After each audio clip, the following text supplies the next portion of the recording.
Well, I think we had a difficult, bumpy start into the game. The first half was difficult to find the rhythm. A lot of unforced errors, passes played in a sloppy way.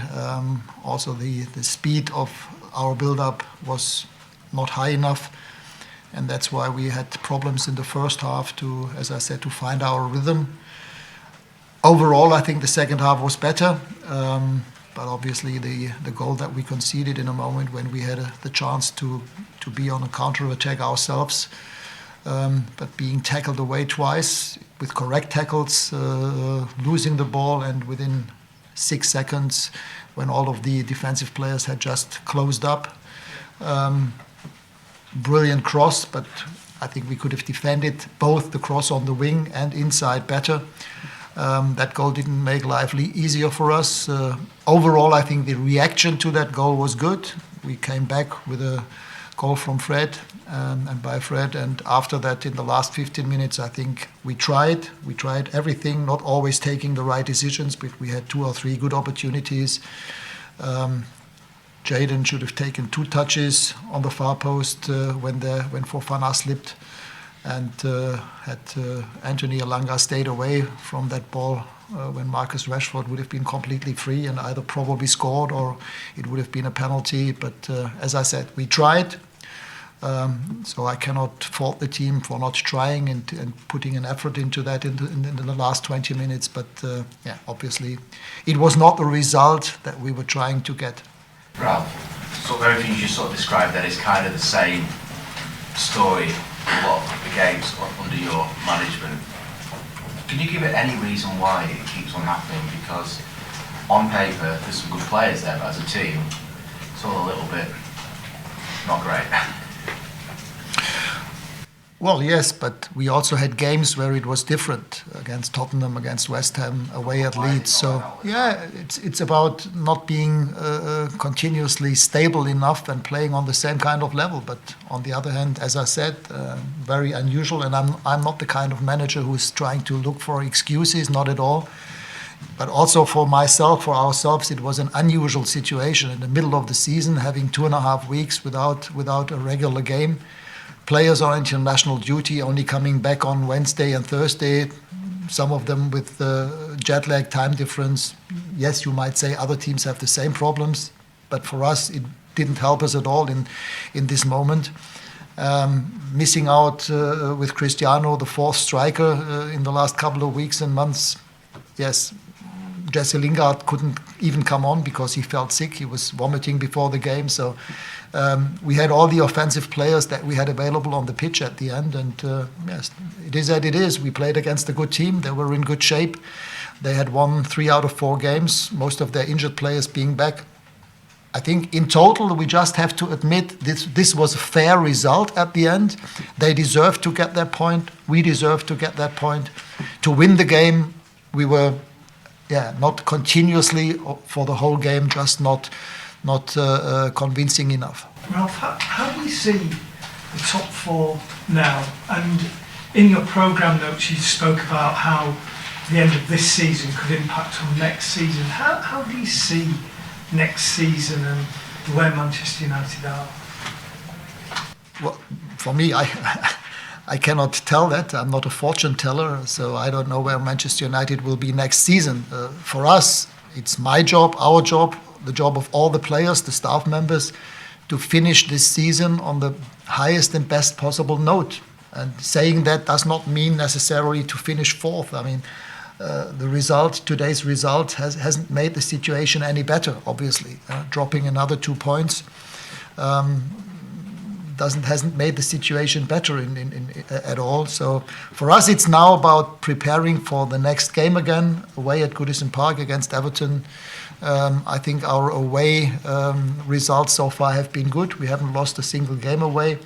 And this is what we have to try and get 3 points out of that game and then the next home game against Norwich. There is nothing else to do. It doesn't help at all to look at the table every weekend and speculate and anticipate what might happen, how many points might we need. Right now, we are not the favourites for sure for number 4. But I think people might look at the squad and think there was all that money spent on it. I realise nothing to do with you. All these players, world-class reputations, and they're 5th or 6th in the Premier League. And why is that happening? I think we spoke about that in the press conference before the game, why that happened. And I think this is a process. It's not only a process of the last couple of weeks and months. It's a process over a longer period of time. But listen, right now it doesn't make sense. The season is not over. We still have another 8 games to play. And I think then it's time to, as I said, to draw the right conclusions and take the right decisions for next season. Right now, it's about how can we possibly get 3 points against Everton. After Leicester scored, it looked like Darren Fletcher was involved in an exchange quite heated with the supporter who seemed to be escorted out of the stadium. I mean, what happened there? Were you aware of the incident that happened? I don't know what you mean. What happened? Say it again. It looked like a fan was exchanging verbals, saying something to Darren Fletcher. Darren Fletcher was saying something back after Leicester scored. And I don't know. No idea. I don't know. I didn't take notice of that. Okay, we'll take a couple of questions from the Mondays. Ralf, obviously you were missing a lot of the strikers today, either through injury, illness, or other reasons. Obviously, again, you need to win at home, and you've elected to go with 2 midfielders up front again, as you did against City.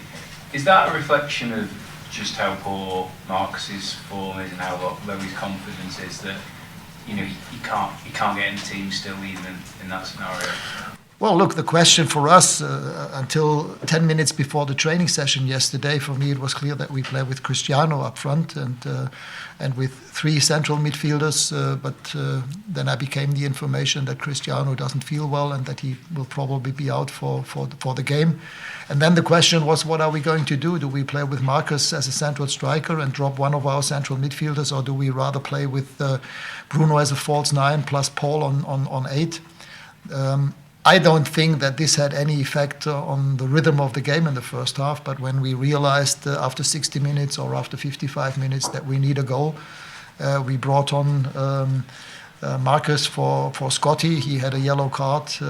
Otherwise, I wouldn't have taken him off, but with a yellow card, I think it was the right decision to take him off. Marcus, I mean, it's no secret. He's not having his very best time right now. It has to do with rhythm. It has to do with confidence as well. But again, it's our job to help him to get back this confidence, and that's why I decided to bring him on in the last 60 minutes. How do you, as a coach, lift him, Ralf? Is it up to you personally, or is it your staff or the players? Do they have to help out as well? In the end, he has to do it himself, obviously, but the only thing that we can do is speak with him regularly, tell him what we expect from him, what he should do. But the rest has to be done by himself. And I think there are quite a few examples this season of players. Some of them are still here with us, and 1 or 2 of them are no longer here, who showed that it is possible to develop within a couple of weeks a level of confidence where you can be a different player again. We all know that Marcus can play better, but again, in the end, the steps he has to take himself. Ralf, the players here at the club are clearly talented, technically good players. So does it therefore come down to character and mentality and mindset that they cannot get this team on a winning run, win these kind of games and get any kind of consistency? Does it come down to that aspect of their character, I guess? I never doubt or question the character of players, and so far from what I have seen in the last couple of weeks and months, I don't think that we have a lack of character. But what was obvious in some parts of the game again today is that we were second best with regard to physicality. When it was about one-on-one duels, we spoke about that counter-attacking moment that we had ourselves, where they tackled us away twice within 2 seconds. And the same is true in quite a few other moments. Whenever there was body contact, we were too often second best today. And this is something where we have to get better at for the rest of this season, but even more so for the next season. Doesn't that come down to Bruno then? Bruno seems to sort of jump out of that challenge with Newsbury Hall, I think. Yeah, but the same was true with Fred, and Fred is one of our physical players and aggressive players. But anyway, I'm not only talking about this specific moment. Also, in quite a few other moments, I just felt that we could have been more dynamic, more physical, more aggressive, but we weren't in those moments. Doesn't that come down? Doesn't the physical element though, and the appetite, doesn't that come down to mindset and character? That desire to push and go and fight. But it also has to be a little bit in the DNA of a player, to be honest. I mean, it's difficult to change a, what shall I say, technical, filigrane player into a physical, aggressive player. And I think we have a lot of, as you quite rightly said, technical players. So on a day where our game is fluid, where we are in our rhythm, and we've shown that in the past, then we can also outplay other teams. But today it was difficult. Leicester was aggressive. They were physical in many parts of the game. We had problems with that. But yeah, as I said, it is as it is, and it's difficult to change. I don't think it's got to do with mindset. It's got to do with the DNA of players. But I mean, like, being technical and being, physical in different ways, they're not mutually exclusive. I mean, you look at, say, Bernardo Silva at Manchester City, technically wonderful footballer, but his appetite and his application and his desire, in addition to his awareness, is second to none.